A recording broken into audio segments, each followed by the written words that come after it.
I honestly believe that history will be kinder to me than the contemporary media. माना कि तेरी दीद के काबिल नहीं हूँ मैं,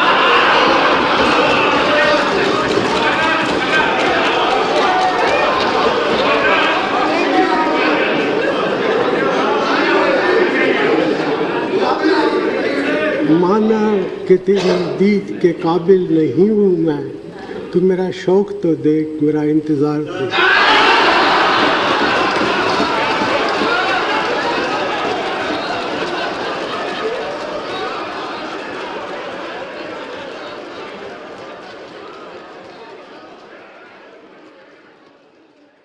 When in the world the expectation is on the rise that the head of the states should be the Machiavellian prince, India found its philosopher king in the form of Manmohan Singh in 2004. I, Manmohan Singh, do swear in the name of God that I will bear true faith and allegiance to the Constitution of India as by law established. The philosopher king of Plato believed that the philosopher king should not have a hunger for power and he should be a man of knowledge. And this goes so true for Manmohan Singh. As during the after 2008 financial crisis, I remember during the G20 meet, President Obama, US President, he himself acknowledged this and said that Prime Minister Singh, I've said before, and I continue to believe that the extraordinary leadership that Prime Minister Singh has provided, not just to India, but to the world, has helped us navigate through some very difficult times. And I can tell you that here at the G20, when the Prime Minister speaks, people listen, particularly because of his deep knowledge of economic issues. Manmohan Singh is the financial guru of many world leaders. And when Manmohan Singh speaks, world listens to him. It's not like that he needs these words to be seen as someone who he was, but still the acknowledgement came directly from the US President. So this speaks volume about the intellect level of the man when US President is saying that when he speaks, world listens to him. Now from last 2-3 days, what we can see, there's a huge coverage on Mr. Singh for his economic reforms and economic policies.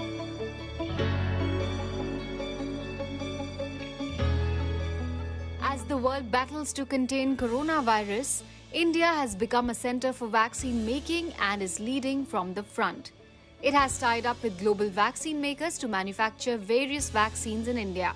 On another front, tech giants like Infosys, Wipro and TCS are handling the projects for numerous companies abroad. Bangalore has become the IT hub. Global giants like Walmart and IKEA have set up shop. Apple and Samsung phones are manufactured here. Tesla is opening up a plant to boost India's EV ambitions, and shopping on Amazon and binge watching on Netflix have become a day-to-day affair. Today, India is a global arena for foreign investments, but this wasn't always the case.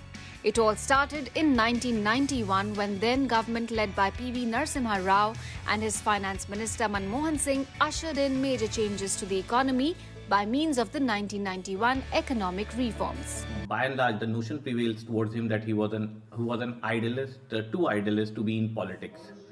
But I guess the less explored part of his personality is that he was pragmatic too, and the influence through his decisions, the influence he was having on Indian foreign policy. So we're going to discuss about the decisions which he took, which changed the course of our foreign policy. Okay, so on multiple aspects, it was he who has given a lot of political heft to our diplomacy. Through his decisions, he changed India's global reputation too. So, first dimension on which he changed the global reputation of India is, especially after the economic reforms of 91, as he turned India into one of the biggest potential market, which brought drastic change in India-US ties. As now for US, India became a very important country considering the market we were having. And this was the time when China somewhere started asserting its hegemony in the region and in the world, and US started looking towards India as a balancer towards China. And in such context, he liberalized the Indian economy, which turned India into one of the biggest market. Though with US, there's a seesaw prevails in our ties with US. I guess this is, most of you are aware of this particular aspect, that after independence, it was Nehru who decided to pursue the policy of non-alignment, which led to the emergence of the movement called NAM. Now, under NAM, India decided to keep both superpowers at arm's length. And that's why our ties with the US never evolved the way it never evolved during the Cold War. This ideological rift was over post-90s and India also liberalized its economy. Now, 1974, India went for its first nuclear test, and India's nuclear program is also very controversial. So after 74, US put severe sanctions on Indian economy, and in 1998, India under the government of Atal Bihari Vajpayee went for its second nuclear weapon test. And again, this derailed the growth story of India, and again India invited sanctions. But these sanctions were lifted within 2 years, as these sanctions started hurting the interest of the US itself. So in such a backdrop, when in 2004 he became the Prime Minister, credit goes to him for bringing a drastic change or a strategic change in India-US ties, as India was able to sign a nuclear deal with US in 2008. I am particularly pleased that we have reached an understanding on the implementation of our agreement on civil nuclear cooperation of July 18, 2005. I have conveyed to the President that India has finalized the identification of civilian facilities to which we had committed. I was also happy to hear from the President that he now intended to approach the US Congress to amend US laws and the nuclear supplier group to adjust its guideline. And during this time, he was ready to withstand all the political pressure. So, because the UPA government, the UPA 1, was with the help of the left parties, and left threatened to take down their support for the government. If the left was to withdraw their support to his government, which they finally did and they threatened to do, it would mean end of the UPA. And Sonia Gandhi and others didn't want that to happen. He was called a weak prime minister, but he showed a steely side to him. So he faced the risk of, he even faced the risk that even government can fail, even government can fall, but he decided to stick to his conviction that no, we need to go for this nuclear deal, and this clearly brought the strategic closeness in our ties with US. So 2008, when we signed the nuclear deal, we signed it without signing NPT, and India got the waiver from NSG. And as India got the waiver from NSG, this helped further to improve our ties with other Western countries. Okay, waiver came from NSG. The denial which was there for importing technology was over with the signing of the nuclear deal with US. So this waiver helped India to improve its strategic engagement with the Western countries. So this is one of the biggest aspect of his foreign policy, that he stood for the Indo-US nuclear deal, which brought drastic change in our ties with US, and the same has been carried forward by the present Prime Minister Modi when he has said that India-US ties will be the defining ties of the 21st century, and the next century belongs to AI. In the past few years, there have been many advances in AI. There have been even more momentous development in another AI, America and India. But the roots of this engagement was sown by Prime Minister Manmohan Singh. Okay, so that is why I said that it is not only the economic reforms he brought the strategic change in our engagement with the US and the Western countries. So his political courage and conviction brought the or his political courage and conviction has delivered an agreement which changed the course of Indian foreign policy. When in 90s Indian economy came under crisis, he brought the reforms, and he also steered the Indian economy very aptly during the 2008 financial crisis. So so he handled the foreign policy aspect and the economic aspect during the 2008 crisis too.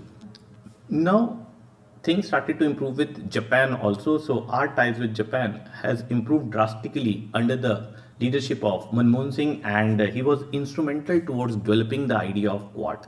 So if on one side he was ready to improve strategic engagement with the US and West, he realized that we cannot ignore the rising China. So he was equally concerned with the rising China too.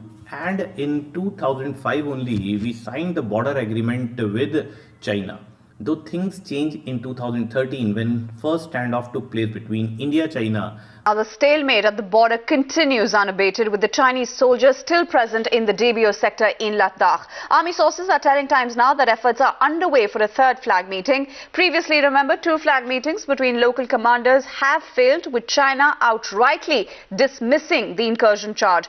But he took his position, and China was pressurized to go for withdrawal from LAC within 3 weeks. So we can say that he realized that rising China needs to be contained, and that is why we are saying he was instrumental in developing Quad. He didn't shy away from improving and increasing India's engagement with the US and the Western countries, and realized that we need to engage more strategically with Japan too.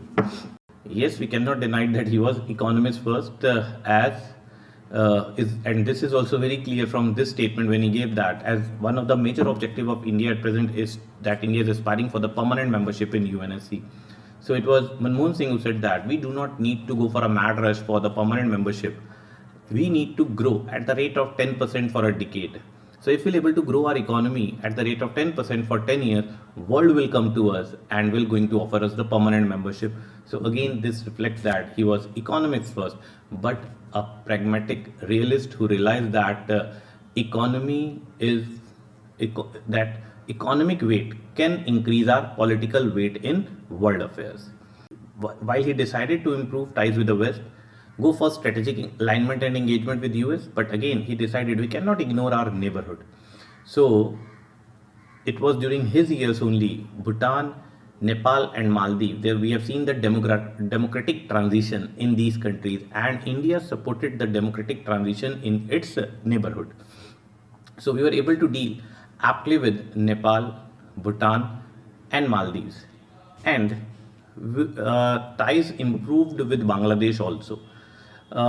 We came very close towards signing a Teesta agreement, though things because of the resistance from the CM of the West Bengal, we failed to sign a Teesta agreement, but our ties improved a lot with Bangladesh also.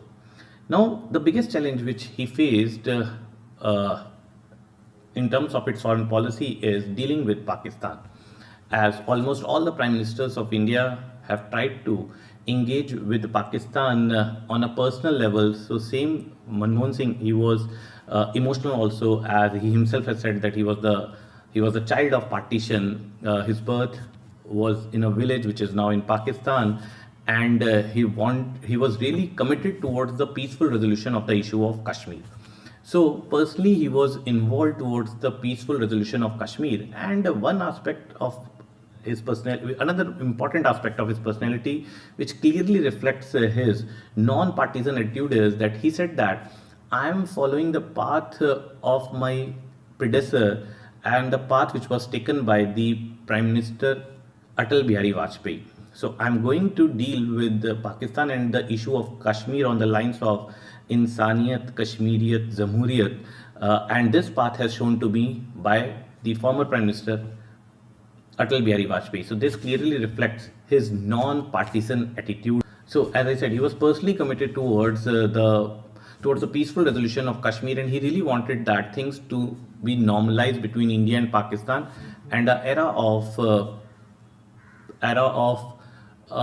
new era of peace and engagement and cooperation should usher between the two countries, which will change the destiny of South Asia. So with this aspiration, he was involved with the leaders of Pakistan, despite knowing well that Kargil was a misadventure planned by Musharraf, but he was ready to engage with a leader who was the army general earlier, hoping against hope that probably now Musharraf will also be committed towards the peaceful resolution of this issue. And both the leaders came very close. As per the reports, both leaders came very close towards the peaceful resolution, and a formula was devised known as double M formula, that is the Musharraf Manmohan Singh formula. We Though expressed our commitment never to ensure a peaceful settlement of all pending issues, including Jammu and Kashmir, to the satisfaction of both sides. We agreed that possible options for a peaceful, negotiated settlement in this regard should continue to be pursued in a sincere spirit and purposeful manner. This formula has never been disclosed by both the governments till date. Nothing has come in the public domain that what all was decided and discussed under this formula. But yes, accepted norm is that many things were decided, and there was a consensus that if Kashmir can be resolved, it can be on these lines. So this clearly reflects that he was committed towards changing the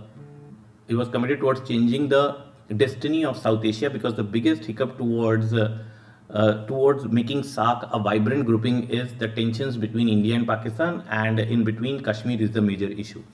So had Kashmir issue would have been solved, drastically things will change in South Asia, and probably we can move forward, we can take a step forward towards the conversion of SAFTA, that is South Asian Free Trade Agreement, into the South Asian Union on the lines of European Union, which can do wonders for the peace and the stability and for the economic prosperity of this region. But somehow this formula was never been implemented, as Musharraf lost the power in Pakistan in 2008 Mumbai attack. Okay, so it was a major setback in Indo-Pakistan engagement, and after that there was a lot of pressure on PM Manmohan Singh that India needs to retaliate.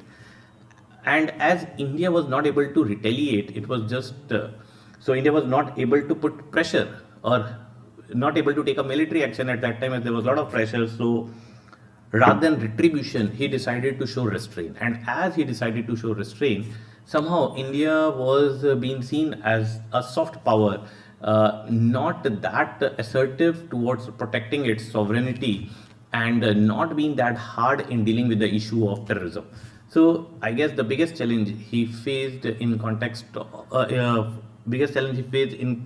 terms of diplomacy, and while biggest challenge of his policy was that on which lines he can deal with Pakistan. So despite his best efforts, again, things didn't normalize, and if things didn't normalize, I personally believe if we are not able to solve the issue, there are a lot of problems on the other side of the border, as there are so many vested interests who do not want the peaceful resolution. But I guess the intention and the genuine effort made by Mr. Manmohan Singh towards the resolution of Kashmir and towards engaging with Pakistan. I hope with all this discussion we can clearly see that he was not only an economist, he was a pragmatic politician, and he understood the nuances of world affairs, and he was realist to understand the power politics in world affairs, and clearly we can see from signing a nuclear deal with the US to so we can clearly see that from signing a nuclear deal with US towards a push towards Quad, he has left a lasting imprint on our foreign policy too.